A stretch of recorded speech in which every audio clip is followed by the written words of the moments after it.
할렐루야, 레기 거룩하기 오전전도사입니다. 레기 17장부터 26장은 성결법전이라고 불립니다. 성결법전의 레기에서 중심은 거룩함에 대한 책으로 레기 17장은 성결법전 전체의 서론과 같은 역할을 합니다. 오늘 명령은 제의를 집례하는 제사장에게만 주어진 것이 아니라 제물을 바치는 모든 이스라엘 백성에게 주어진 것입니다. 오늘 본문은 이스라엘 백성들의 짐승 도살 장소에 대한 규례, 동시에 숫 염소에게 제사하지 말라는 것과 피를 먹지 말라는 규정이고 피를 먹으면 안 되는 이유와 그 처리 방법을 기록하고 있습니다. 이 모든 것은 이방신의 우상과의 뿌리를 끊고자 하기 위함입니다. 레기 17장은 죄인이 예수 그리스도의 피로 인해 죄사함을 받고 의를 얻어 천국에 들어갈 수 있다는 속죄의 대원리를 선언하고 있습니다. 그런데 이 대원리를 선언하기 위해 먼저 세 가지 전제 조건이 기록되어 있습니다. 첫째, 이스라엘 백성이 짐승을 잡을 때는 오직 한 장소에서만 죽일 수 있습니다. 이스라엘 집의 모든 사람이 소나 어린 양이나 염소를 진영 안에서 잡든지 진영 밖에서 잡든지 먼저 회막문으로 끌고 가서 여호와의 성막 앞에서 여호와께 예물로 드리지 아니하는 자는 피 흘린 자로 여길 것이라. 그가 피를 흘렸은즉 자기 백성 중에서 끊어지리라. 그런즉 이스라엘 자손이 들에서 잡던 그들의 제물을 회막문 여호와께로 끌고 가서 제사장에게 주어 화목제로 여호와께 드려야 할 것이요, 제사장은 그 피를 회막문 여호와의 제단에 뿌리고 그 기름을 불살라 여호와께 향기로운 냄새가 되게 할 것이라. 여호와께서는 모세를 통해 아론과 그 아들들과 이스라엘 백성에게 명령합니다. 희생 제물은 반드시 여호와의 회막문 앞에서만 죽일 수 있었습니다. 이스라엘 백성이 소나 양이나 짐승의 고기를 먹고자 하면 어디에서나 죽여 먹을 수 있었습니다. 그러나 각종 제물에 대해서는 오직 회막문 앞에서만 그것을 죽이게 하였습니다. 그것은 제물을 잡을 때 무분별한 도살 행위를 막음과 제사가 제사장만을 통해 바르게 이루어지기 위함이며 제사를 지낼 수 있는 자격자가 오직 하나님이 명하신 제사장만 가능합니다. 이는 오직 예수 그리스도만이 죄인들의 영혼 구원을 위해 자격이 된다는 진리를 보여줍니다. 예수 그리스도가 아닌 죄인들이 아무리 갈보리 언덕에서 피를 흘린다 해도 그것은 십자가 좌우편에서 흘린 강도의 피밖에 안 되는 것입니다. 오직 예수 그리스도만 자격자가 되시는 것입니다. 왜냐하면 예수님은 하나님이 임명하신 영원한 대제사장이기 때문입니다. 이 땅의 많은 종교가 그들만의 성지를 만들어 놓고 성지 순례를 합니다. 그러나 죄인들을 위한 속죄가 이루어질 장소는 여러 곳이 아닙니다. 오직 한 곳, 예수 그리스도의 십자가가 세워졌던 골고다 언덕밖에는 없습니다. 그러므로 이스라엘 자손은 들에서 드렸던 화목제를 회막문 여호와께로 끌어다가 제사장에게 주어 여호와께 드려 했고, 제사장은 그 피를 회막문 여호와의 단에 뿌리고 그 기름을 불살라 여호와께 향기로운 냄새가 되게 해야 했습니다. 하지만 이런 본질적 의미를 뒤로하고 후대 유대인들 사이에서 이 본문은 오랫동안 논쟁의 대상이 되었습니다. 논쟁의 이유는 이 내용을 마치 모든 짐승을 반드시 성전 안에서만 잡아야 하는 것처럼 오해하였기 때문입니다. 광야 시대에는 잘 지켜질 수 있었습니다. 백성들이 거주하는 곳이 그렇게 넓지 않았고 광야에서는 회막이 잘 보였기 때문입니다. 그러나 가나안으로 입성하여서는 사정이 달라졌습니다. 12지파가 강활한 영토를 얻어 흩어져 살게 됨에 따라 짐승을 잡을 때마다 중앙 회막으로 올 수 없기에 이 규례는 각 지파가 속한 성에서 짐승을 잡되 대신 1년에 3회씩 중앙 회막에 와서 절기를 지켜야 하는 것으로 바뀐 것입니다. 이 규례는 신약 시대에도 이어졌습니다. 유대 민족의 성지 순례가 바로 그것입니다. 둘째, 희생 제사의 대상은 오직 여호와 하나님 한 분뿐입니다. 그들은 전에 음란하게 섬기던 숫염소에게 다시 제사하지 말 것이니라. 이는 그들이 대대로 지킬 영원한 규례니라. 7절에 숫염소에게 제사하지 말라는 다소 충격적인 내용이 기록되어 있습니다. 레기 17장 7절을 킹 제임스 흠정역 성경으로 보시면 또 그들이 전에 마귀들을 따라 음행의 길로 갔으나 다시는 그 마귀들에게 희생물을 드리지 말지니 이것은 그들의 대대로 그들에게 영원한 법규가 될지니라 하라 기록되어 있습니다. 7절에 숫 염소 대신에 염소 모양의 귀신으로 번역하는 것이 바람직합니다. 그들은 전에 곧 이스라엘 백성들이 애굽에 있었을 때를 말합니다. 당시 이스라엘 백성들은 애굽에 있었을 때 수많은 우상 숭배에 빠졌습니다. 숫염소 우상 또는 염소 악령을 섬기는 전통은 이스라엘 백성이 애굽에서 살았던 지역인 고센의 인근 도시 하애굽의 지역에 이 판이라고 불리는 음란의 염소의 신을 섬기던 곳이 있었다고 합니다. 대단히 큰 성전이 있었는데요. 이 종교는 매우 음란하고 풍요와 다산 그리고 무절제한 음행의 특징을 가졌다고 합니다. 그래서 사람들에게 매우 인기 있는 종교였습니다. 쉽게 말하면 복과 음행이 하나가 된 종교였기 때문에 이것들을 통해서 풍요와 다산의 축복을 누릴 수 있다는 사실에 매력을 느낀 것입니다. 여기서는 염소를 이집트 신화에 나오는 죽음을 관장하는 신 오시리스의 영혼으로 생각하기도 하여 숭배하였습니다. 여기서 람세스 2세는 스스로를 염소의 신의 대제사장이라고 표현할 정도로 염소의 신은 당시 이집트 문화권 사람들에게 중요한 신이었습니다. 그렇게 하나님께서는 이를 특별히 언급하시며 이것을 섬기는 행위를 멈추라고 명령하신 것입니다. 숫염소 우상에게 제사하는 것을 금하는 것은 오직 하나님께만 제사를 드려야 한다고 말씀하신 것입니다. 이것은 영원한 규례니라고 명령하셨는데도 이 우상의 뿌리는 왕국 시대까지도 끈질기게 죽지 않고 영향력을 행사했습니다.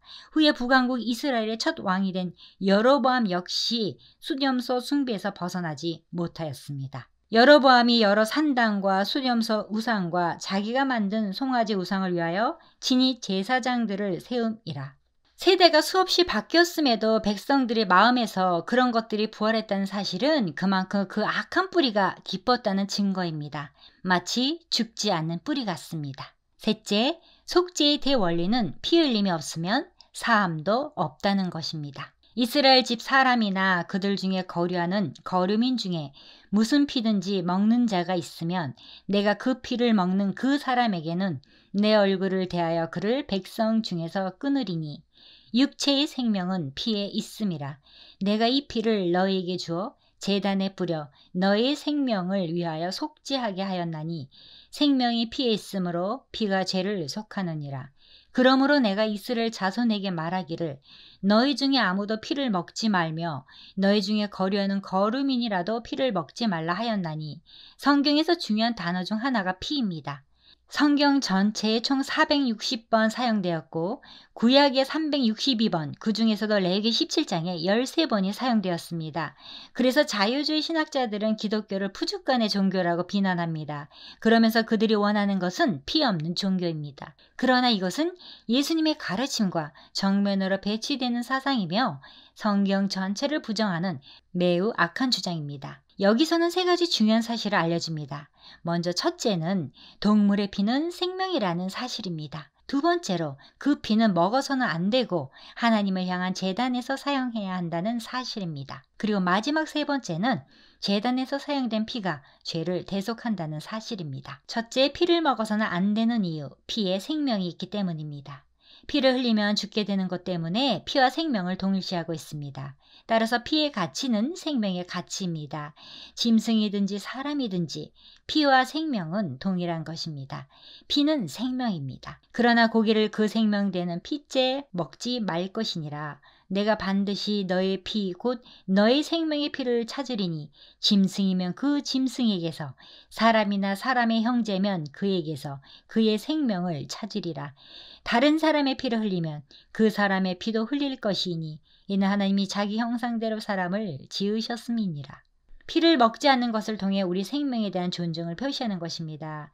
생명에 대한 존중은 그 생명을 창조하신 하나님에 대한 존중입니다. 하나님을 모든 생명의 창조자와 소유자이심을 고백하는 행동이기 때문입니다. 둘째, 피를 먹어서는 안 되는 이유, 생명을 위하여 속죄하기 때문입니다. 사실상 11절은 피가 생명이라는 것을 말하기보다는 이 피는 속죄를 목적으로 주어졌다는 것에 초점을 맞추고 있습니다. 죄를 지은 사람은 하나님의 진노를 받게 되고 이 진노는 죄인의 죽음을 초래합니다. 그러나 죽음을 통해 흘린 제물의 피는 생명을 상징하고 이 피는 죄인과 하나님의 진노 사이에서 죄인을 죄에 대한 징벌로부터 구하게 만듭니다.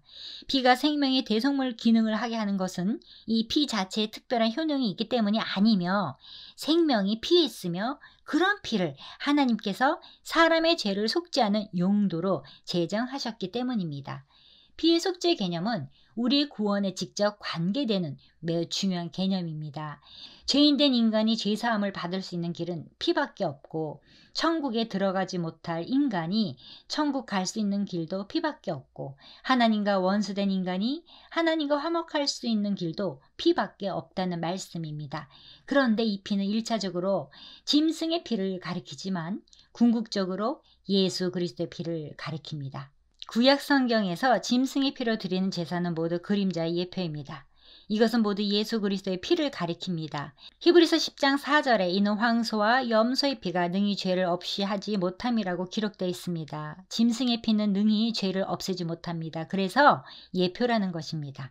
피가 죄를 속한다는 것은 오직 예수 그리스도의 피만이 사람의 죄를 속한다는 것을 의미합니다. 마태복음 20장 28절에 인자가 온 것은 섬김을 받으려 함이 아니라 도리어 섬기려 하고 자기 목숨을 많은 사람의 대속물로 주려 함이니라고 기록되어 있습니다. 자기 목숨을 주시려고 오신 것입니다. 예수님은 죄인들을 구원하시고자 자기 생명을 주시러 이 땅에 오셨습니다. 우리가 죄인임에도 불구하고 예수 그리스도께서 우리를 위해 자기 생명을 주셨다는 것입니다. 이 얼마나 놀랍고 감사한 일입니까? 모든 이스라엘 자손이나 그들 중에 거류하는 거류민이 먹을 만한 짐승이나 새를 사냥하여 잡거든 그것의 피를 흘리고 흙으로 덮을지니라. 모든 생물은 그 피가 생명과 일체라. 그러므로 내가 이스라엘 자손에게 이르기를 너희는 어떤 육체의 피든지 먹지 말라 하였나니 모든 육체의 생명은 그것의 피인즉 그 피를 먹는 모든 자는 끊어지리라. 13절부터 14절은 피의 규정 중에서 사냥한 짐승의 피를 처리하는 규정을 기록하고 있습니다. 이 규정은 피를 먹지 못하게 하는 규정을 넘어 사냥을 통해 포획한 야생동물에게로 확대하고 있습니다. 사냥한 짐승의 피를 모두 땅에 흘리고 흙으로 덮도록 하고 있습니다. 피를 흙으로 덮는 이유는 사람들이 피에 접촉하지 않게 하는 것도 있지만 생명을 그 기원인 흙으로 되돌아가게 하는 의미를 지닙니다. 14절은 피가 생명이라는 것을 다시 한번 강조하고 사냥한 짐승이나 새의 피를 먹는 자도 백성 중에서 끊어질 것이라고 명하십니다. 또 스스로 죽은 것이나 들짐승에게 찢겨 죽은 것을 먹은 모든 자는 본토인에게나 거류민이거나 그의 옷을 빨고 물로 몸을 씻을 것이며 저녁까지 부정하고 그 후에는 정하려니와 그가 빨지 아니하거나 그의 몸을 물로 씻지 아니하면 그가 죄를 담당하리라. 15절부터 16절은 자연사한 짐승이나 다른 들짐승의 공격을 받아 죽은 가축의 경우를 기록하고 있습니다. 피를 직접 먹은 사람은 백성 중에서 끊어지게 되지만 스스로 죽은 것과 찢겨 죽은 짐승의 고기를 먹은 사람은 저녁까지 부정하게 되는 것으로 한정합니다. 이렇게 부정하게 된 이스라엘 백성은 옷을 빨고 물로 몸을 씻은 후 저녁까지 부정하고 그 후에 정하게 됩니다. 마무리합니다. 이스라엘을 사랑하신 하나님은 그들의 뼛속 깊이 파고든 노예 근성과 제약들을 회막을 통해 회복시키시고자 하셨던 것입니다. 우리들에게도 알게 모르게 남아있는 우상의 깊은 죄의 뿌리들이 있을 것입니다. 그것들을 하루빨리 제거하여야 할 것입니다. 이를 위하여 성령의 조명을 받으며 성경 속에서 살아야 하겠지요. 세상의 노예살이로부터 우리의 삶이 하나님의 백성으로서의 제자리를 찾으려면 하나님의 말씀으로 사는 법과 하나님 우선의 삶을 훈련할 때에라만 가능하기 때문입니다. 오랫동안 학습된 나쁜 관행을 되돌리기 위해선 엄격한 규칙과 피나는 훈련이 필요합니다. 이제 그것을 감수하더라도 죄 짓는 자리에 단 한순간이라도 머물지 않기를 바랍니다. 예수 그리스도로 말미암아 죄로부터 자유함을 받았고 말씀으로 우리는 자유케 되었습니다. 그런 우리가 죄된 옛 습관을 끊지 못하는 연약함으로 인해 또다시 죄의 노예가 될 수 없기 때문입니다. 샬롬.